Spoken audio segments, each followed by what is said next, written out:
ये MIM B team है उसका।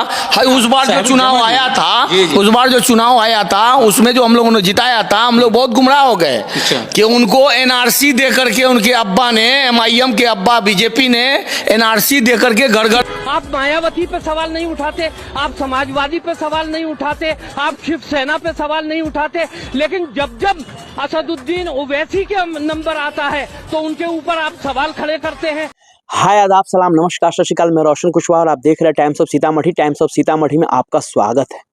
कहा जाता है कि जब सारे विरोधी एक तरफ हो जाओ और आप अकेले पड़ जाओ तो इसका मतलब है कि आप मजबूत हो, और आज यही हो रहा है ऑल इंडिया मजलिस इत्तेहादुल मुस्लिमीन की तरफ। आरजेडी तो आरजेडी हमला करती ही थी, अब जी हाँ, जन सुराज के जो संस्थापक है प्रशांत किशोर और उसके जो नेता है वो भी अब ऑल इंडिया मजलिस इत्तेहादुल मुस्लिमीन पे हमला करने लगी है। तरह तरह के ओवैसी साहब को लेकर, अख्तरुल ईमान साहब को लेकर, प्लस ऑल इंडिया मजलिस इत्तेहादुल मुस्लिमीन को लेकर बयान दे रहे हैं।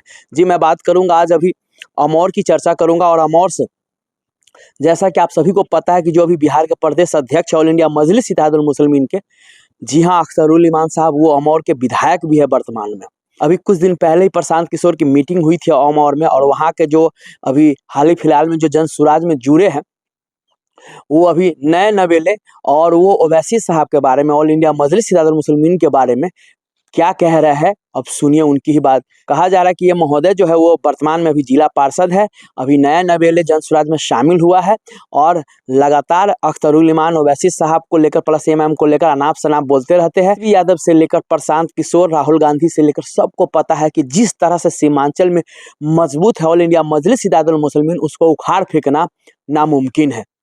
इसीलिए ये लोग चौतरफा चारों तरफ से हमला करते हैं। कभी आरजेडी के देखते हैं नेता अनाप शनाप बोलते हैं, तो अभी आप देख रहे हैं जन सुराज के नए नवेले नेता सभी अनाप शनाप बोलते हैं। सुनिए उसकी ही जुबानी ओवैसी साहब को लेकर क्या कह रहे हैं। आपको पता नहीं है कि हम 4 बार जेल जा चुके हैं? नहीं पता है? नहीं, इसका पता नहीं था। हाँ, नहीं है तो बता देता हूँ मैं जी। और ये MIM बी टीम है उसका।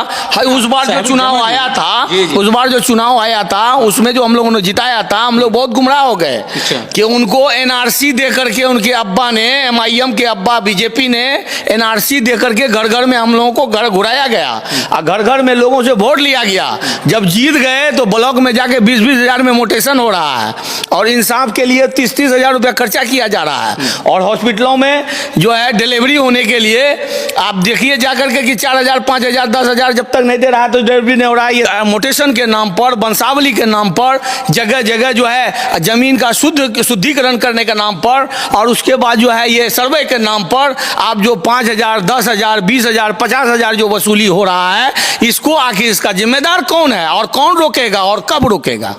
अभी क्या है कि आरजेडी का जो पूर्व विधायक है उसको जो है फुलझड़ी दिखाया जा रहा है, और आरजेडी के साथ गठबंधन करने की राजनीति चल रही है। आपको नहीं पता?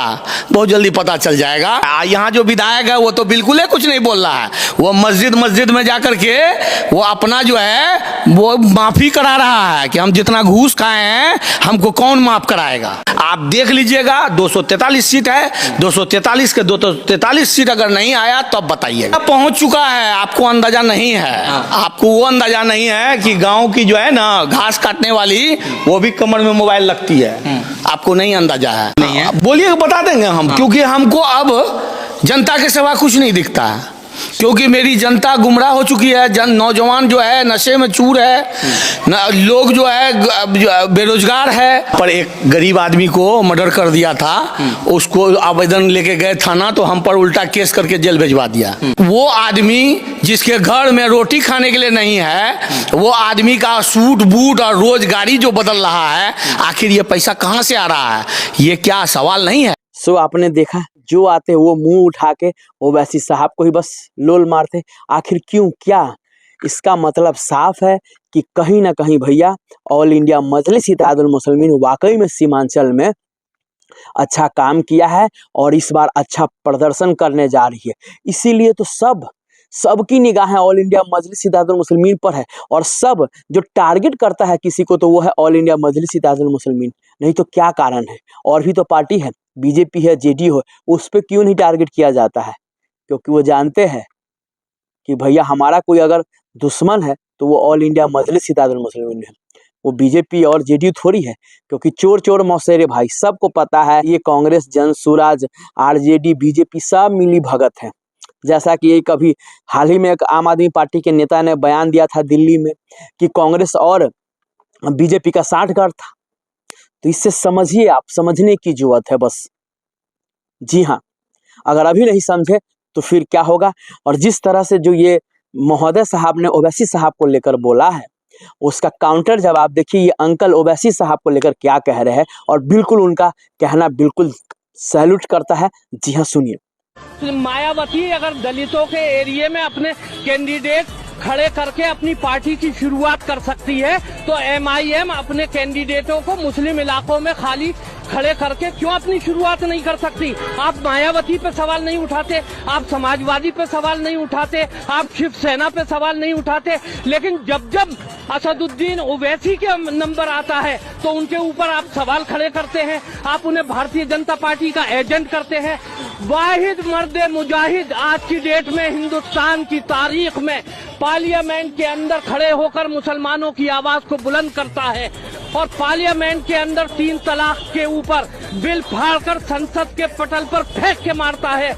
ऐसे मर्द मुजाहिद को मैं सलाम पेश करता हूं और हमें ऐसे ही मर्द मुजाहिद नेताओं की मुसलमानों को जरूरत। साफ साफ इस अंकल की बातें है, कहना है जब मायावती जहां पे दलित वोटर्स की संख्या है वहां से अपना प्रत्याशी देकर और अपना पार्टी को इतना ऊंचाई तक ले जा सकता है, तो ओवैसी साहब जब मुस्लिम इलाके में अपना प्रत्याशी देते हैं तो इन लोगों को पेट में दर्द। ये लोग मायावती पे, शिवसेना पे और भी पार्टी है उस पे क्यों नहीं बोलते हैं?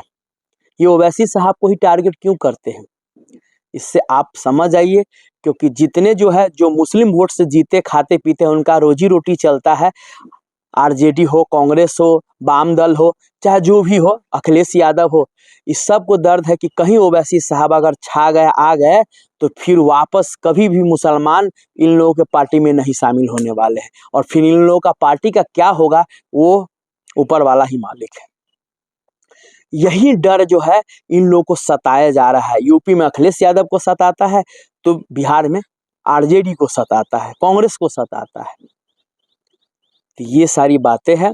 विशेष जिस तरह से जो मौजूदा हालात है और बिहार की राजनीति हो रही है, इसको देखते हुए साफ लग रहा है कि ओवैसी साहब की पार्टी बिहार में कम से कम 10+ सीट जीतेगी, इतना तो तय है।